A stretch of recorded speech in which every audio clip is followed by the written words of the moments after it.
Hey Girl Scouts, it's Kate, the Digital Media Specialist for Girl Scouts Heart of Michigan, and we are here today to learn about the Ambassador Photography Badge. If you've seen the previous video, for Step 2, you might have already learned a little bit about different vantage points and views, and you can go back and watch that video to learn more in-depth photography stuff about f-stops and shutter speed. Today, we are going to learn about movement though, and that's Step 4 for the Ambassador Badge. So we're going to learn to capture things in mid-action, like a baseball in mid-air, or somebody on their bicycle seat, or doing sparklers. So I'm going to show you two different ways to do this. So we're going to do something with the dog where he's going to try to catch the ball mid-air and I'm going to catch him in action. And then the other way we're going to learn about movement is with sparklers. So that way you're actually standing still and you're capturing the physical movement of the sparklers. And I'll walk you through the whole process along the way, so that way you know exactly how you can do it at home too. Let's get started. Okay, so since it's a little low light out here right now, I'm actually going to put it on a higher shutter speed, and then I'm going to put it on a lower f-stop, so that way I get enough light still. Let's see how this does.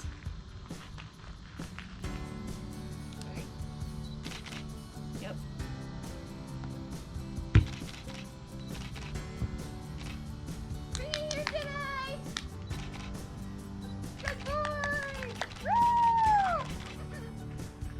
I'll show you how that looks here in just a second.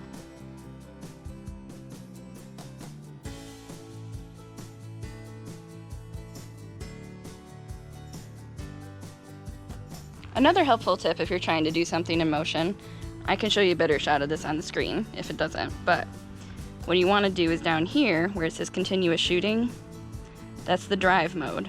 So on continuous shooting, you have more likely of a chance to get all of it in rapid succession. And that way, you could even do a stop motion with all the pictures that you've taken too. So it almost looks like a video just based on the pictures you took.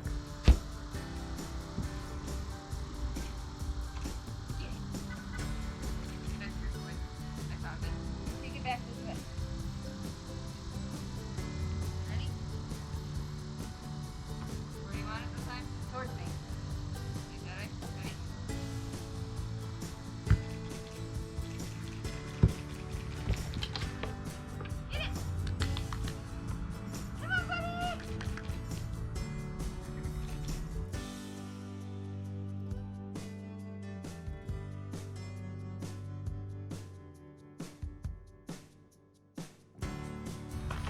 Okay, so now you kind of seen what that looks at a shutter speed for 100. So let's bump it up a little bit and see if we can get a little bit more crisp pictures. I might have to change the f-stop, but let's wait and see first because it's a little dark out. Alright, kick it this way again.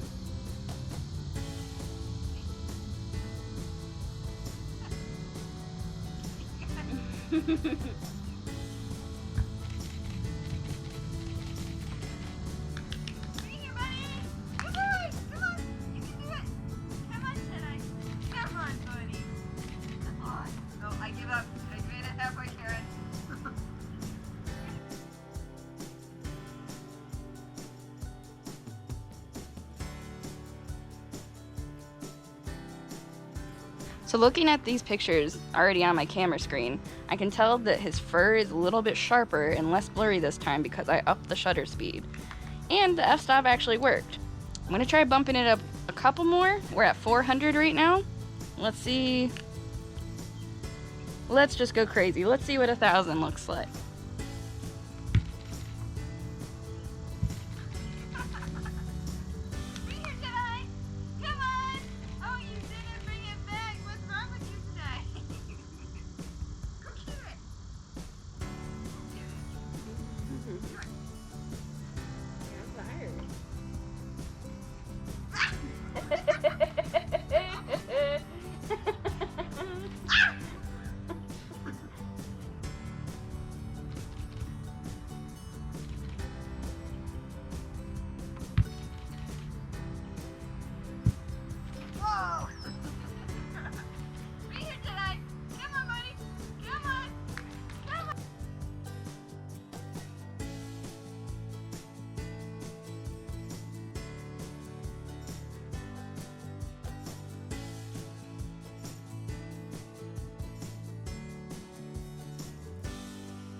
Come here, come here, come here. Come here, yeah.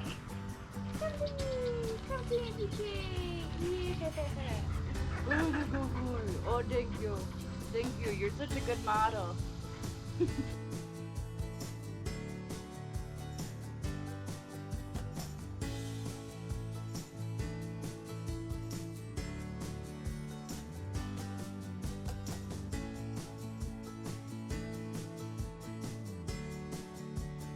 Alright, let's bump it up a little bit more because we're actually still doing pretty good on daylight, so I'm going to bump it up to 1,600.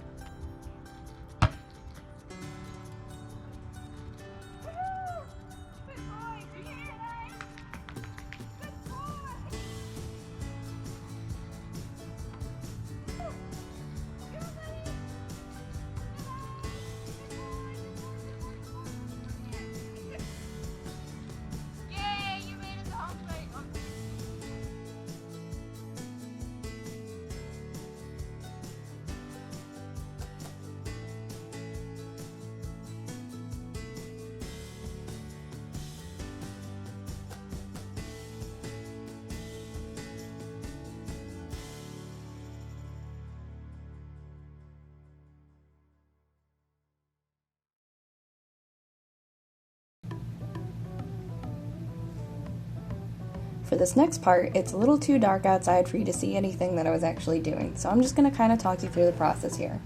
For this part, you'll want to find some type of tripod or something to stabilize your camera on. For this, I just used a table that I had that was just the right level for me to place my camera on. And then I set a timer so that way when I took the picture, it would go off when I wanted it to. Now this can be a little trickier. Something that I didn't talk about in the last video is ISO. In photography, ISO relates to a sensor sensitivity to light. A lower ISO setting makes a sensor less sensitive to the light, meaning it either needs more illumination or a longer shutter speed to properly expose an image.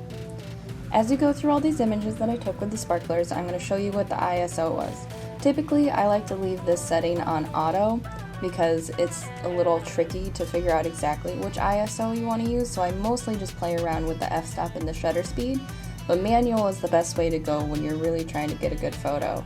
I typically use the ISO when I'm doing my astrophotography because I want to get a little more fine-tuned into what I want to get from that.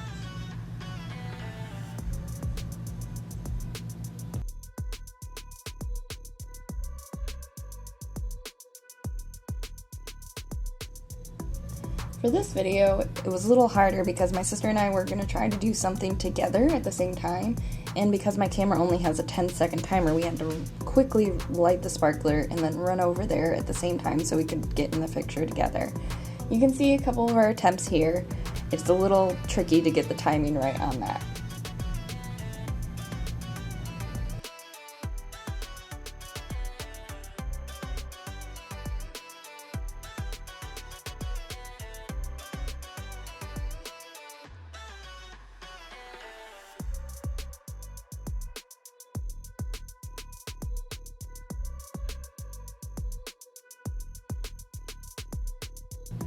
Another thing that we discovered was that if we use different types of sparklers, it would actually give us different effects in our photos.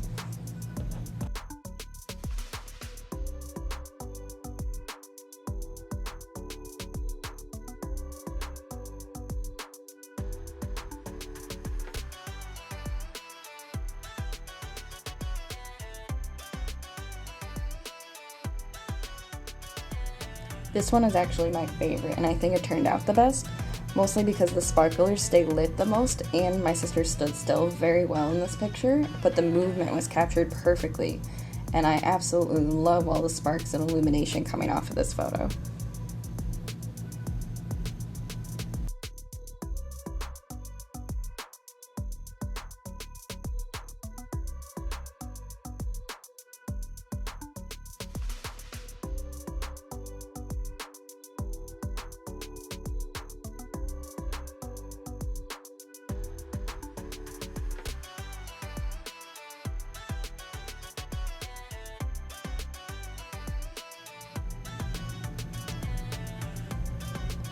Now for this photo that I wanted to get, I actually had to do it in 2 different takes.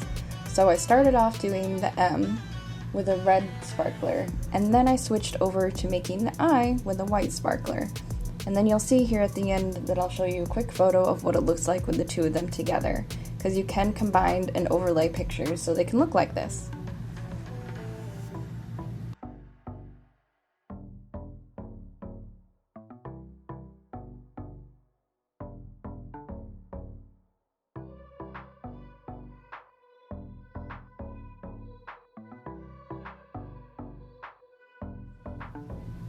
This was my attempt at making a trefoil. It did not turn out the way I wanted it to, but it's really hard to tell where you're drawing when you're using a sparkler. But it was worth a shot.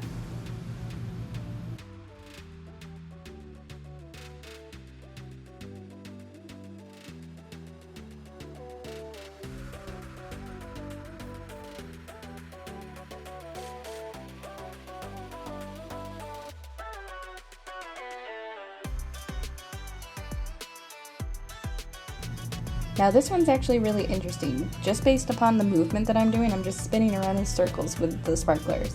And you'll see here in the photo in just a minute that actually I disappeared and you can't see me anymore because I'm going so fast that I actually blurred out of the view and you can only see the sparklers. You might see a very faint line of my dress, but honestly, this is so cool just to see that there's nobody actually there, but there's this random sparkler ring.